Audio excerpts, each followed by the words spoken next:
Good morning and welcome to this Daily Devotional Today. We're going to see Peter and the apostles all going to be astonished by the work of God. The fact that God was going to take the gospel and give it to every single person on earth. They still thought that they were special as Jews and that the Gentiles were somehow less than or not really part of the promise of God. And here, at this moment in history, we see that all changes. That many of us who are Gentiles are now welcomed into the kingdom of God. Before we begin this study in Acts chapter 10 and 11, let's have a time of prayer and confession to make sure our hearts are right before God. Let's pray.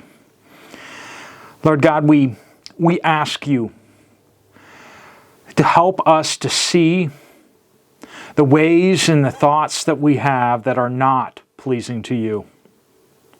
Your ways are so much higher than our ways. Lord, I pray that we would not try to drag you down to our level, turn you into a vending machine, turn you into a Santa Claus, turn you into something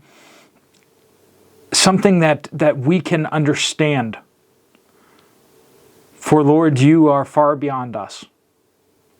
And we just worship you because you are good. You are merciful and gracious. Yet you are full of justice. Lord, we lift up our sins and our failings to you now, seeking your forgiveness.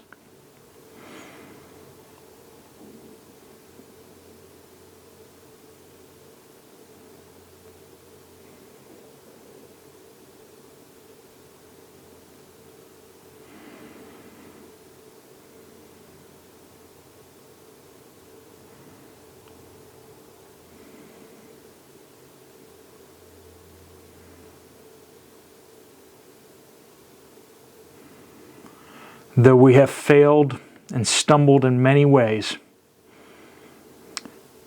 God, you are faithful to deliver us from our sins. That though our sins may be scarlet, yet you wash us white as snow.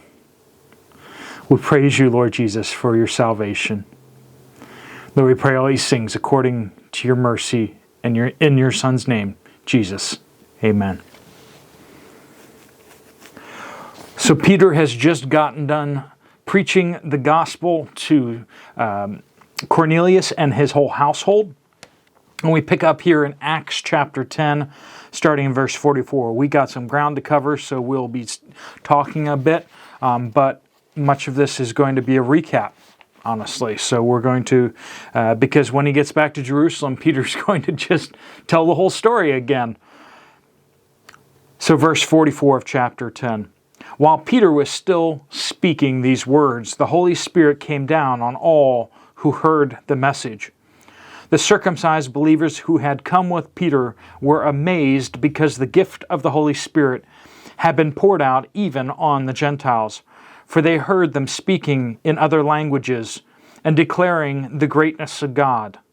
Then Peter responded, "Can anyone withhold water and prevent these people from being baptized, who have received the Holy Spirit just as we have?"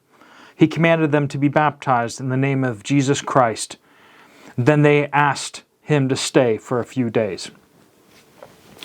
So the Jewish believers, potentially even Peter himself, were surprised, astonished, it says, that the gift of the Holy Spirit was poured out on these Gentile believers. That God did not withhold anything, but rather He gave to the Gentiles in the same way that He gave to the Jewish nation. Cornelius and his household had a mini Pentecost. Now, some people would point to the marking of the coming of the Holy Spirit with speaking in other languages, like in Pentecost, and say, look, in Pentecost it happened that way, and here it happened that way. So therefore, anywhere it happens, it must happen that way. But remember, the point of this looking like Pentecost was God saying very clearly to the Jewish believers, hey, these Gentiles are part of you. They're part of you. you're not more special than they are. And so the similarities between this event and Pentecost was the point. The point was that this was to them a sign that this was their Pentecost. This was the Gentile Pentecost. And from now on, the Gentiles were now going to be receiving the Holy Spirit just like the Jews. And not every time that happens do they speak in other languages, praising God. So we have this outpouring of the Holy Spirit. It astonishes them, and they are baptized. They are baptized as brothers and sisters in Christ into the church. They are received in full fellowship. Before God, there is not Jew, there is not Gentile. We'll see this later in Galatians with Paul saying this. Paul later actually has to rebuke Peter because he acts as though there is a distinction, and Peter repents of that. There is no distinction, and though some would like to put themselves on a pedestal over other people, there is no such thing in the grace of God. Not male over female, not Jew over Gentile, not cultured over uncultured. When we walk into the kingdom of God, it is level ground. The only difference between some and others is faithfulness. The only other thing is those who have great faith. And we are told in Scripture that that is for the poor. The poor have been blessed to be of great faith. We can all choose to be faithful, though. Let's hear what happens when they go back to Jerusalem. Chapter 11, starting verse 1. The apostles and brothers and sisters who were throughout Judea heard that the Gentiles also received the word of God. When Peter went up to Jerusalem, the circumcision party criticized him, saying, "You went to uncircumcised men and ate with them," because they weren't allowed to do that. In the tradition of the Pharisees and the Sadducees, there was supposed to be this gap between Gentiles and Jews. They were not supposed to eat there. That's why when they're accusing Jesus and trying to get Pilate to murder Jesus, they don't, normally they have those trials inside his house, but they have to wait for Pilate to come out of his house and meet in the outside in the patio, because they can't go into his house because he's a Gentile. Even though he's the governor, we can't go into his house because we're Jews. And just this rule-keeping, rule-making religiosity is not pleasing to the Lord, especially when it just contradicts what the Bible teaches. Did Jesus not say, "Go and make disciples of all nations, baptizing them in the name of the Father, Son, and the Holy Spirit, and teaching them to obey all that I have commanded you," right? All nations, baptize them.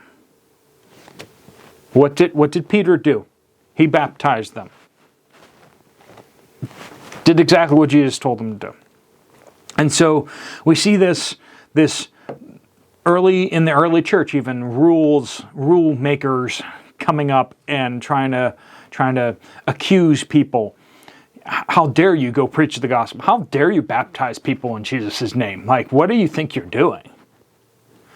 And there will always be these type of people who don't do anything profitable except try to harass people who do.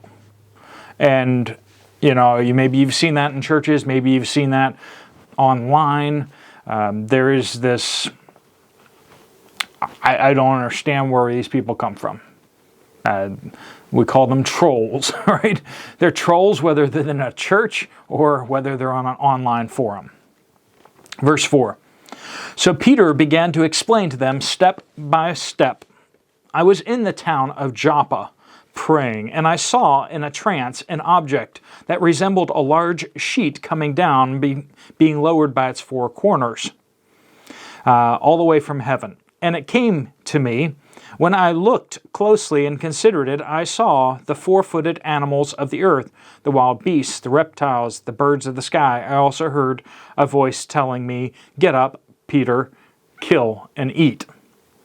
"No, Lord," I said, "for nothing impure or ritually unclean has ever entered my mouth." But a voice answered from heaven a second time, "What God has made clean, you must not call impure." Now this happened 3 times, and everything was drawn up again into heaven. At that very moment, 3 men who had been sent to me from Caesarea arrived at the house where we were. The Spirit told me to accompany them with no doubts at all. These 6 brothers also accompanied me, and we went into the man's house. He reported to us how he had seen the angel standing in his house and saying, "Send to Joppa and call for Simon, who is named Peter. He will speak a message to you by which you and all your household will be saved." As I began to speak, the Holy Spirit came down on them just as on us at the beginning. Notice he doesn't say, how that always happens. He says, no. It was like that time at the beginning, right? Why would you say that unless that's what he means? "I remembered the word of the Lord, how he said, 'John baptized with water, but you will be baptized with the Holy Spirit.' If then God gave them the same gift that he also gave to us when we believed in the Lord Jesus Christ, how could I possibly hinder God?" When they heard this, they became silent, and they glorified God, saying, "So then God has given repentance resulting in life even to the Gentiles." I got shivers. I don't know if you did as well. This is a changing point in history when the church realized that their mission was not to the nation of Israel, but was to the whole world. Even to this day, we have not fulfilled that. We have not taken the gospel to the whole world yet. There are tribes, there are places on this earth that still have not heard the gospel preached. And yet also here, we see that God, His mercy is to all people. God's passion and salvation is for everyone. Not just to this kind of person or that kind of person, not to just those who aren't sinners. We saw Jesus' heart when He looked to the prostitutes, when He looked to the tax collectors, when He looked to the worst of the worst and the people whose bodies were the most broken, the most sinful, even to those who are the most arrogant. And Jesus looked to them and invited them into His kingdom. To each of us, we are invited as well. There is no one who is beyond His salvation. There is no one whom God says, no, not that one. Praise be to God. For you and I have people that we don't want to come to the kingdom of God. People that we don't want to talk to. People that we don't feel comfortable around. We are weak and we are evil. But God is greater than us all. Let me pray for you before we head out to what we go do. Lord God, we praise You for Your work, for these 2,000 years of salvation that has been coming down from Christ to all people. People like us, people not like us. People that we wouldn't think of. People that are greater than we are in our minds. And yet they have bowed the knee before You and called You Lord. We have entered into this great procession of saints, disciples of disciples, all the way back to Jesus. Lord, what a privilege it is to be part of Your kingdom. Lord, may it grow greater still. May You glorify Your name upon the earth and through us, even through us. I pray You bless each one watching this video.